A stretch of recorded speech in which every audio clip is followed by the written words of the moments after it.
So it, chapter two, and before watching this, I was actually really excited about it, just because I think anytime you're seeing a film and the film is quite divisive in terms of like what some people think about it and what others, some people have been like all quite negative about it, and some people been very positive about it.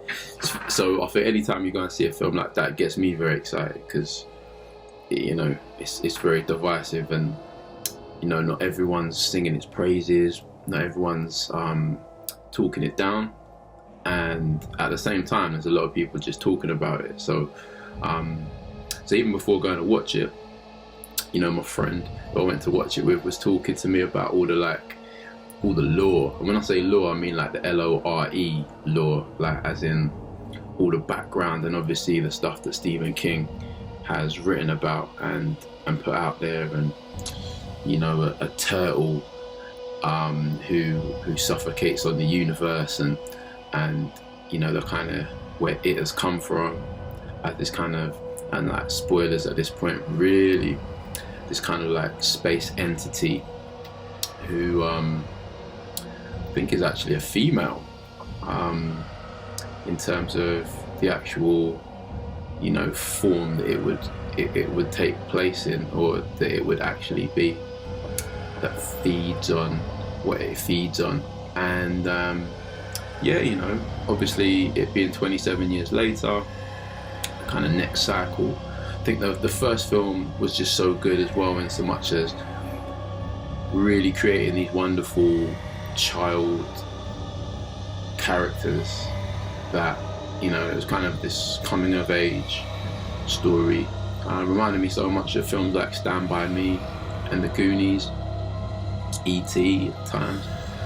That sort of a story where you got these young people really wanting to do things, and very motivated by eradicating from Derry what is this evil. And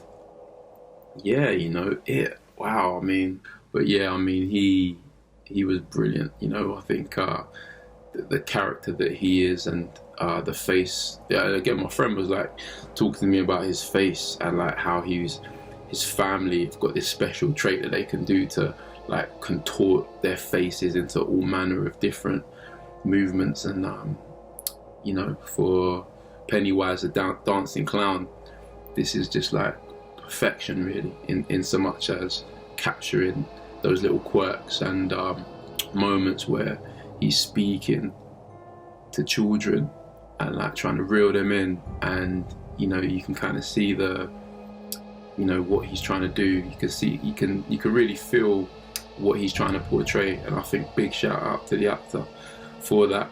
And Pennywise the dancing clown, I just like the film. I like chapter 2 in so much as it had moments where it harps back to the first film, so we get to see that amazing core of child actors that were in the film. And I think they did a great job of casting, in terms of bringing adults that definitely look like their child counterparts into the second film. And I think it's always going to be difficult, because it had a very different sort of feeling.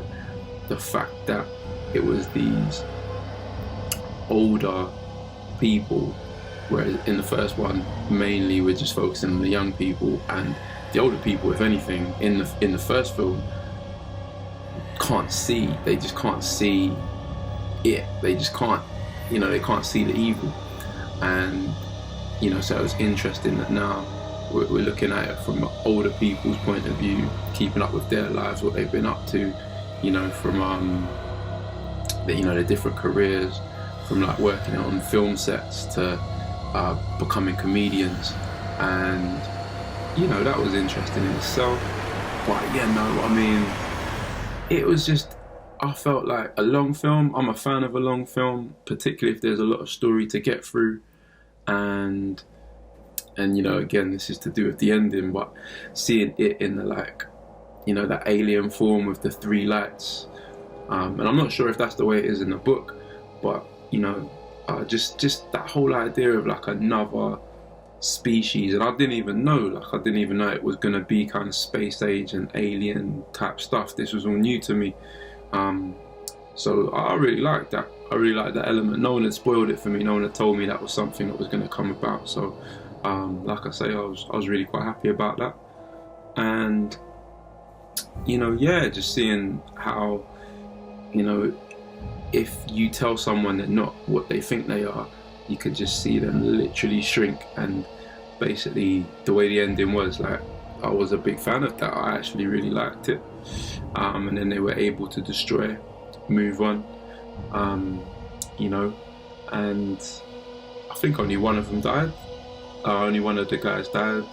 And I'm not really one for watching a lot of horror films, as any of my students in year 12 and year 13 will tell you. Like, I'm not a bit of a scaredy cat, if I'm perfectly honest. But I think this is slightly different in so much as, I wouldn't say it's an all-out psychological scary film. However, it definitely gives you those jump scares. It definitely has this like amazing character that is scary in so much as, the conversations and the character that he pulls off, and the way he talks to young people, and all that sort of stuff. Me and my mate were just saying just how harrowing that element is. And yeah, like, really good film. I would definitely rate it quite highly. I wouldn't hit the 9s for this. I would definitely hit the 9s for the first film, or at least close to. Probably give the first film about 9. I'll probably give this one about 8.4, 8.5. But yeah, very good. Yeah, I'll settle on that 8.5. You can be dilly-dallying. And yeah, really good film. Very solid. Great cast, great story. And it's always hard to adapt something from a successful novel, and I feel they did a great job of that. And I'm a big fan of not trying to eke out too many films. They blatantly could have made more films than just the 2, really, if they would have wanted to, but seems like this is a fitting conclusion to the whole series. So yeah.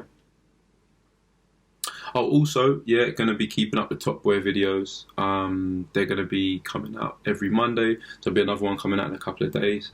And yeah, I'll try and drop a few more things in. So feel free to recommend anything that you think I might have seen or might not have seen. And definitely going to put my feelings and thoughts across.